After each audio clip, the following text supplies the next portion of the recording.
I think we're on. Good And good I, morning, good afternoon, and good evening, wherever you are in the world. My name is Kenneth Nelson. I am part of three Black Pratt grads. I'm here with my good friends Mark Skinner and Gregory Cleghorn. We come together once or twice a week for the past couple of years now to talk photography. We're all graduates of the Fine Art Photography program at Pratt Institute, and we have decades of experience in the commercial photography world. And all our discussions are based on all the experiences we've had up to date. Future, maybe sometimes. We're future forward sometimes, but anyway. Today we're meeting to discuss things that have missed our mark. In a word, meh. meh, And sometimes photographers have good days, we have excellent days, we have bad days. Sometimes you go out there or you'll go inside your studio, wherever you favor to shoot, and you may shoot a lot of images and you come back and you're disappointed because uh, things did not meet their expectations. And some would say that things rarely meet their expectations, maybe with the exception of commercial photography. But that can be here and or there depending on the situation, the photographer, the art director, and of course the client. So I won't belabor that too much. Just to say, I just wanted to bring us together to discuss really quickly just an idea, just to give those out there who may be searching for an answer as to what the percentages of hidden hits and misses are within their world or within their life, within their photographic practices, they can expect to actually see. And so, with that, I've thought that we should just come together to talk about one particular image in our group that just did not make the mark for whatever reason. It did not make the mark within the photographer's head. yeah, you were So, very adamant about that too. It's like yes, one picture, Greg, yes. one. I did Yeah. not want this to go to be too long because it doesn't have to be. If anything, we can do this in a second group. So, with that, each one of us has been asked to bring one image to the discussion to talk about their perspective on their meh image. And with that, we're beginning with Greg. Yeah, well, I went. Well, you brought the picture up, right? You really want to get out of this. You got pizza waiting or something? You can. Um, let's see. Well, first I wanted to address that point. The only thing, sometimes most, obviously not most, but sometimes a project or just getting up and shooting is, if you get along with your client and you guys kind of think together and you're vibing, a shoot can go really well. And you know what they want, they know how you shoot, and it's a good marriage. You know, sometimes it's not, and you really have to work with the client to get what it is they're looking for. You know your camera, you know your lighting, you know you can get it right. But sometimes there's like that disconnect between you and your client. What I was going to say is that unlike that, when you go out to shoot for yourself and there's no, okay, you have to get this and you got to hit the light right, you got to do that, when all of that is not in part of the equation, and you have a blank canvas and you're like looking out the window or walking down the street, there's so much and so many opportunities or so many visual inputs coming your way. It's like, well, there's no rules, there's no minimum ABCD to reach for. What do I do now? Sometimes, I know for, at Pratt, like one of the scariest things for me, because I'm not, illustrator or, sketch artist or anything like that. I can hold my own, but sometimes the scariest thing for me was a blank canvas. And you're like, oh my God, what am I going to fill this thing with? So I wanted to say that. So, okay, now you can throw the picture up. Okay. Um, that, I was just on my way back home. I like kind of like a transit these days. For some reason, I'll just get on, and it's kind of a guilty pleasure, people watching, and everybody's coming home or going somewhere, or it's kind of interesting. But this one, I'm just looking, and I saw, and the bus was stationary, and I'm looking out the window, and there's this weird, because apparently the sunscreen that's on laminated to the window, or like you have tinted windows on your car or something, it started to peel back, but this one Yep. peeled back like in a looking like a face. But when I first saw it, it was so perfectly framed. There was like a tree with red foliage, from the changing of the season, and it was like covering his head, and it was like, I, it's like one of those things where you look at something like, well, why did you, hey? So I was trying over and over to get it so that something outside was, on top of this visual head that I was seeing, um, with the perfect mop top on it. But I couldn't do it. It just I should have shot video. I probably had a better chance of getting just one image out of 30 per second or whatever. The shady, happy profile you got there. Yeah, isn't that funny? I looked, it's like one of those double take things, and then to have seen it with, just the way it was supposed to be, and then trying to recreate that. How do you recreate an accident? Sometimes that's a very tricky proposition. But this is kind of faulty. If I had a meh file or meh file, meh, that would So definitely be in there. if you had a thought in your mind as to what you finally wanted to accomplish with this image, and this is your result, how far would you say you were off the mark in terms of your final result? Were you halfway there, 90% of the way there, 20% of the way there? Where, in terms of were you, how this far off on the mark are you? this one is like, I'd say maybe, I can't even. It's just off. Okay, I'll say 20% there, It's because 20% there. because I would have to crop a lot, a lot from both sides, and it's just off. It's Okay. just off. If I could have got the tree trunk out just a little bit more to the left, you know, so that it seemed like the yellow color was coming from someplace other than that, it would lend itself to the illusion that it was, on this guy's head, So um, that's it. I thought it was quite humorous that I would capture, or just sit there and look over and see, I mean, not everybody would see it. You guys see the face, right? I'm not loopy. You. No, it's like one of those faces that you see in the profile of a mountain. Yeah, when I see it, I'm sort of seeing a cartoon character in profile. Okay. Mm-hmm. Okay. Yeah. Okay. Very good. I don't feel so. Okay. I just got to get him. I seem to always, but you shoot what's in you, and I'm trying to look for upbeat things and such, because there's so much. Oh my gosh, driving around, it just breaks the heart. I try to give to some charities or something, but seeing all these people in tents and trailers, and oh my gosh, there was this guy on the way to the train. I got on. There's this guy he was in the dumpster, and it was just breaking my heart. I was like, let me get a shot of that. I was like, no, dude is hungry, So I made a couple of sandwiches for the trip. I gave him a sandwich and like $5, But I was like, are you hungry? Because sometimes you try to help some folks and they don't want to be bothered. But so he said, I said, are you hungry? He's like, yeah, sure. Yeah, man. So, have a good Thanksgiving, whatever. But happy Thanksgiving, fellas. That's my submission today. Looking forward to Christmas. What are you guys doing for Christmas?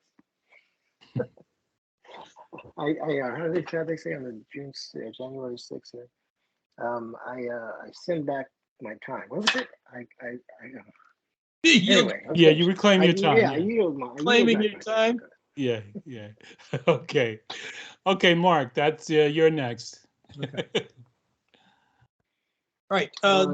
This particular image was created as a series of images that I had done for submitting to the New York Foundation for the Arts photography competition.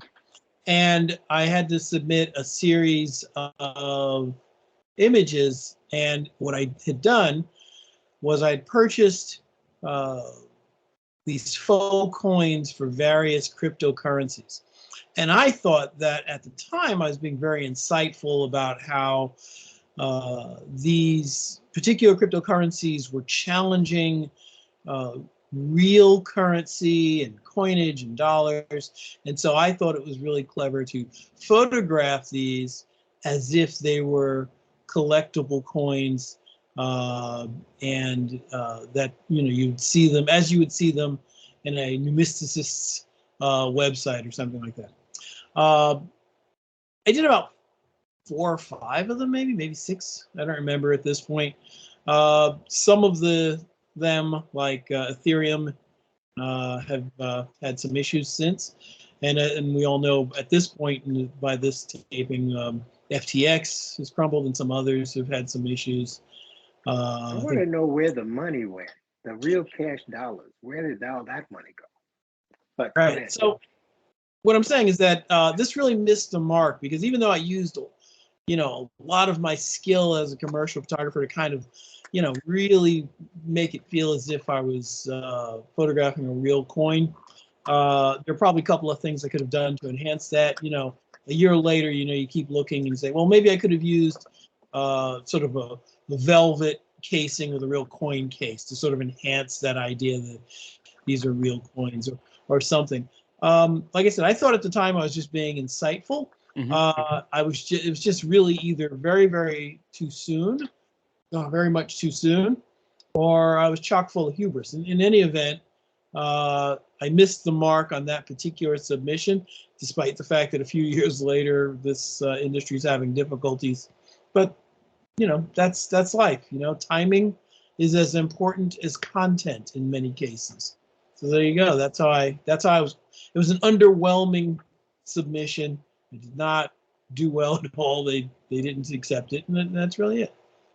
Yeah. So you know, I'm always wondering how we, because I would say that as a commercial photography, I would say is different in terms of fun art photography to a degree, because you're subscribing to an idea that's already pre-established that you have to meet it, right?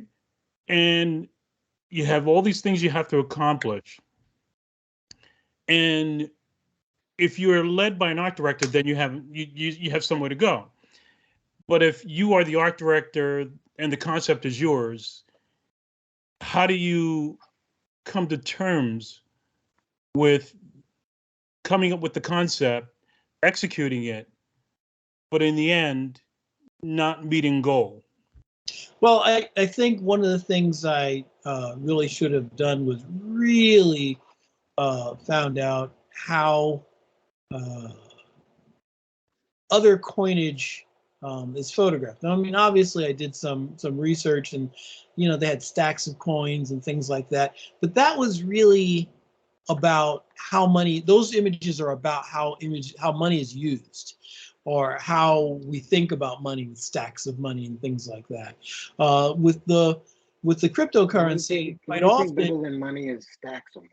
Yeah, well, I did that too, and it didn't quite seem right.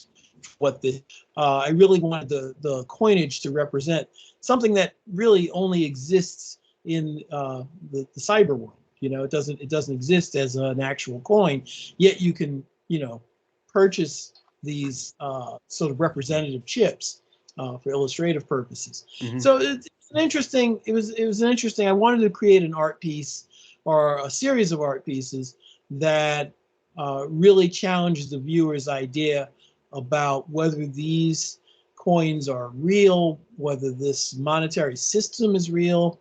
Like I said, it was really much more, ultimately, the series seems to be more well-defined in my head than it actually turned out to be in the actual images. It just looks like a coin on a gray backdrop.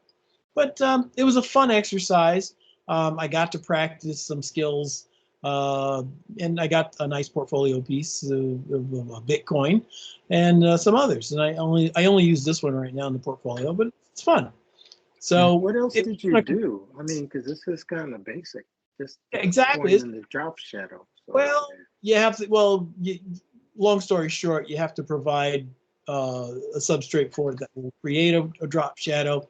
That item doesn't have the thickness in and of itself to create a drop shadow. It's quite like that. You actually have to make sure that you have a surface above the coin so that whatever reflections you get, you're actually lighting that surface above that. You have to rim light so that the what do you call it? The lettering and the etching is brought out and it's yeah, highlighted. but where are all those images? Oh, you did say just one image. Yeah, well, that's I the thing. just But don't. I don't. It basically, doesn't look like. what you're going to find with commercial work is, one of the reasons why I like it is because in many instances it does require far more photographic expertise than sometimes some of the best art photos.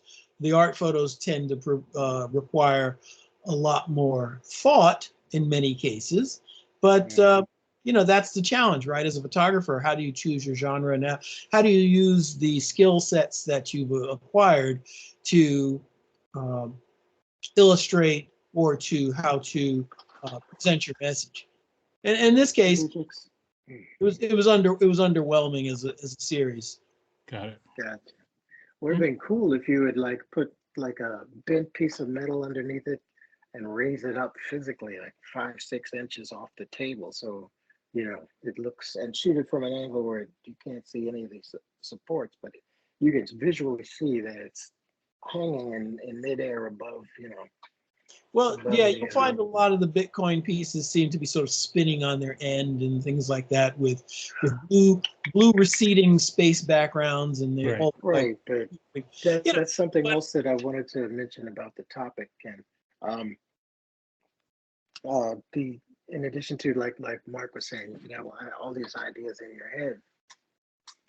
There's also, if you get a competent picture, that's technically sound, sharp focus, etc., etc. I know you guys hate this word, but you can digitize it and throw it into throw it into Photoshop and make it do different things. Add your background, your swirly thing, add your own spin. It's like a spin or a blur, spirals. Goodness gracious! No, I know what you're getting at, and that is Photoshop, something that can be done. Many people filters. do that. I mean, I think one of my aversions to that level of retouching probably stems from the past, where I'm really familiar with the idea of using an airbrush and cutting friskets and masking off and spray painting with ink and dye and all of that. And so Photoshop allows people to do all of that, but in some ways, for me, just using the photographic tools and being able to get an image in camera, to me, is a lot more interesting. And I think, just personally, there's a certain level of photographic integrity that I feel is inherent in that. And, usually just the journalists and the street photographers, excuse me, feel that way. And a lot of other genres, Photoshop is accepted to different degrees, and you're perfectly valid in saying in that encouragement. Yeah. I just don't think that's what I was looking to do. I get a little creeped out by purists and photographic integrity. I don't think they're one and the same thing. I think they're different. Because I think Mark even brought it up either earlier today in a text conversation or something about the full frame aesthetic. His sort of the comment that he just made, based on how he wants to perceive how he wants his image to be executed, is basically equivalent to the full frame aesthetic, meaning that you will always shoot with a full frame, never to crop. Yeah, but It's I I see did them one that. and the same. I did that at Pratt, and I got a I was a kind of a maybe a rebel, but I had a oh, what you call it? I had a negative frame, but one that I could move around. I put the image in there and do it, and then the teacher's kind of a little frumpy about full frame, full frame. I was like, well, what do you think of this? I was like, hey, well done, full frame. I was like, it wasn't full frame. I cropped it. Right, You I think, cannot tell me. I'm not saying there's nothing wrong with it, right. but No, but if you look at an image, right. can you tell? Because this guy asked me, "Oh, yeah, oh, you're shooting that camera. It's not full frame." I was like, if I put two pictures side by side, would you be able to tell if I shot them full frame? Oh, I think The these only days person, it's nearly impossible for most of us. I think myself included at this. But I know with film, because we knew how all the most of the films rendered, we could tell from the grain size or how the grays could, we could tell. These days you really can't. Right. I mean, in the age of digital, I don't think you can tell with 60, 100 megapixel files and all that stuff. But comparing a 20x blow up, comparing Tri-X to Pan-X, yeah, you could tell. If you had a Pan-X negative Right. blown up 20 times, maybe not. If you have a Tri-X negative blown up 20 times, I think so. Right, but maybe. you're It getting also bogged depends down. on how you do it. See, but it's not just about the full frame. For me, it's about the full frame isn't as important as it is to get the proper light into the frame. If I can get the proper light and the composition nearly perfectly, I personally don't have too much of a problem cropping a little bit to get what I want. Oh, yeah. I didn't mean it to be that they're one and the same. I meant the subscribing to a certain rule of ethics within the photograph. Right, and each photographer has to decide what level of retouching and what level of exposure helps them get the images they want. And ultimately, if you're deft at what you're doing, you can find ways to make whatever you're doing extraordinarily acceptable to whomever wants to buy your wares. Yep. Okay, guys. Let's keep shooting. For Go the ahead. sake of We're gonna moving move on, on. let's move on. Okay, it's up to me now, and I'm going to share my meh image. All right. Now, when I photograph something that is relatively static, I usually just don't photograph one way. I usually walk around a perspective idea and photograph it from different directions. And to see succinctly, in this particular image is one of about 10 exposures that I took. And of the 10 exposures that I took, I would say that 9.5 of them are not good. 9.5 out of 10. You're shooting half framed images now. No, that's just the way to describe that. They were all pretty relatively bad. meh. Because Meh. you're working around fog or what can be perceived as fog, and you think, yeah, it has great potential. And then when you get it back into Lightroom and you look at the images and you say, there's no way this image works. There's just not really. Or this image is like, it's not what it's not what I thought I saw, but it is what I got. Right. So evidently I did I not. like that though. I did I not. think I like it. It could be used as a fire safety I image. like I don't know what the fire tape says. I safe. can't quite read it. What does the tape say? It Uh, screams You're not danger. cross? Yellow tape is all. Nothing good ever happened on no, the other side of yellow tape. I think it said fire line, do not cross. Right. So that certainly is a serviceable image. I mean, It well, Wasn't what I was aiming for, but that's maybe this is that half one of the 9.5. I don't know, but they don't to this day when I was looking at them earlier because I took this photograph early this year, and I looked at all of them and I still wasn't happy with them. And I haven't deleted them from my archive yet, and I still am going to wait to it. But yeah, to me, it's a meh image. Man, Kenny, I'm not knocking what you said, but I would like to do some dumpster diving in your throwaways. You got some good stuff, man. And actually love what you said. That it may not have been what I wanted, but it's what I got. Hmm. Yeah, I agree. I could see you seeing that as a meh image, but kind of bending the mind a little bit. It could perfectly stand on its own. You know, Well, I mean, I guess because what it's urban. It's definitely very city life. It's very, you don't see tape stretched across the scene normally. I don't, unless it's something bad. So there's like this looks like a, if you stopped almost any movie today on the off action, you would say, goodness, why is this image in this film? But this seems like a piece of a story between the story. Does that make sense? yeah, Yeah, and I does. think Okay. I think that's the meh part of it. Well, yeah, yeah. Well, Not that it's it's very bad, but sort of, it's you know, meh. it looks like an image that was constructed to illustrate fire safety or used to talk about how to have a fire safety plan. I mean, it looks very much like a stock image. And I think that's where the meh comes in for you, because you're very much involved in trying to create art with each snap of the shutter. And in this particular case, it's more editorial feeling rather than artistic feeling. Okay. So I can see, I I mean, don't. it's your intention, your original intention, and we always talk about intention, your intention was not met. No, my intention was not meh. Um, What was your and intention?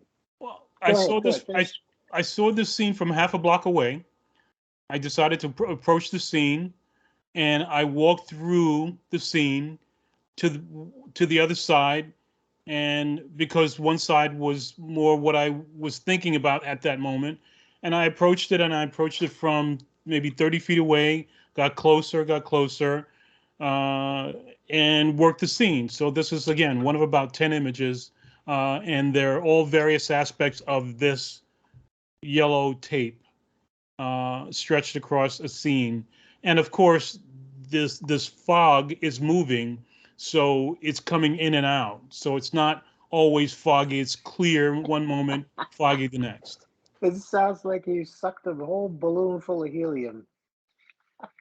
Oh, uh, this was around a steam pipe, and so this is just steam to give you guys a sort of an idea of what's going on. And the steam was just flowing. Right, and it reads as smoke. Yeah. Hmm. Nah, if you're going to go that direction, I'd ask to see it in all black and white. But I kind of like it just the way it is. For me, it says danger. It says, something's going on here that you don't want any part of. Yeah. So I like that. I could put that on my wall. Yeah. I would figure that for me, it's a bit static, and there's nothing that animates it. Yeah, I think that part of, is the Met for me. I don't think there's anything that animates it. Even though the fog is there, it's still stationary. So there's nothing that gives it a little bit of movement. But Uh, I see a little bit of movement in the. It seems like it's fluttering. It could just be the depth of field, but yeah, the area between, closer to the viewer, yes, hmm, closer to me, it seems like it's moving. So I get a little idea of motion there. Same at the other end, but hmm, you yeah, know, yeah, I could see it being meh, but I could see it, working independently. Sure. right. And yeah, it's sort of like saying, you know what, if you were going through your edits and you had 10 images, this would not make a select, and it would probably be a 1 star, maybe a 2 star out of 5. Sure, I could see that. You know, so that's where it comes. I, That's I wouldn't go through the dumpster for that one. okay, guys. That's me. That's it. You still sound like you sucked a bottle of helium. You sound. Say something, Mark. Something. You too. I have Do I no do I sound helium. like Mickey Mouse to you guys? No, No. No. no. I wish I could record this because you guys sound pretty funny. Go ahead. Okay. Anything? We're about to close. So, any final comments, Greg? I kind of like the idea of the yeah, but it partially because it is a process. You know, I used to shoot plus X, you know, the slowest, tightest grain film on the market. No, I'm not actually. Was that there was that experimental one that was even slower. Anyway, but I've made mistakes, you know, going for the super sharp, you know, super small grain, but developed it too hot and totally defeated the point of, you know, getting the you get then my grain size just expanded just because of the temperature. But I wanted to say, you know, hey, if it's not, you know, if it's not there, if you want to go the creative side of it and throw it in Photoshop and do something else with it, you know, maybe that's not what its life was meant to be. Help that picture live its best life. Okay. Anyway, Okay. or you Mark? know, just explore with it, keep shooting, you know, because you also mentioned that it's a thing of um being familiar with your medium. The only way you're going to do that is just by keep your shooting and explore the medium. You know, learn what those little numbers on the camera are about to do for it. Like there's just so much to explore. Just go for it. That's all I got. Okay. Mark? Well, I've been underwhelmed by all of the images that are displayed here this evening. Thank you for this topic. Thanks, All Mark. right. All right. I just think that no one out there should be surprised when they're so excited to go out there and take photographs, or excited to go inside and take photographs. And the thrill to a lot of people is the act of photographing. It's not even the final result, you know. And so I think a lot Some of people. people can actually just hold the camera in their hand and be happy with that and continue to shoot without ever looking at their images. And I think that sort of makes a link to the med part of it. Uh, Maybe the idea for a lot of people is not the end result, but the actual way to get there, you know. And because as you guys know, uh, most of the world now looks at their photographs in digital form, where not too long ago it was all about print. To some degree, I think maybe paper is still being used to a large degree in photo books and stuff like that. But the actual print on the wall, it's not a dying art, but it's slowly receding to a level which it hasn't had before. So with that, I just wanted to It'll say always that, be a legend. yeah, I think meh, be prepared that you might have a lot of meh, but I think on balance, you'll have a lot of winners as well. Some people in fine art fields, for some reason, dictate that if you have, I mean, there's a classic saying out there in YouTube world where if a photographer comes back with 6 good images in a year, they're having a great year. I think that's a bit on the pessimistic side. Uh, right? I just think that there are much more winners than losers in the course of a year than the YouTube world dictates. So, like Greg says all the time, keep shooting, keep exploring, keep looking at images, and be happy with what you got, and uh, be content with those images that are meh. Thanks for I'd say joining us. I'm strive Kenneth to be Nelson. better. Don't be content. Don't be content. Just strive to be better. Yeah. Yeah, I think those who feel they're getting 6 good images a year, they really need to do a little bit more studying, maybe a little less shooting and a little bit more studying Yeah. of the work that has preceded them. Yeah. Yeah. Thanks for joining us out there. My name is Kenneth Nelson with Mark Skinner and Greg Cleghorn. We are 3 Black Pride grads. Take care.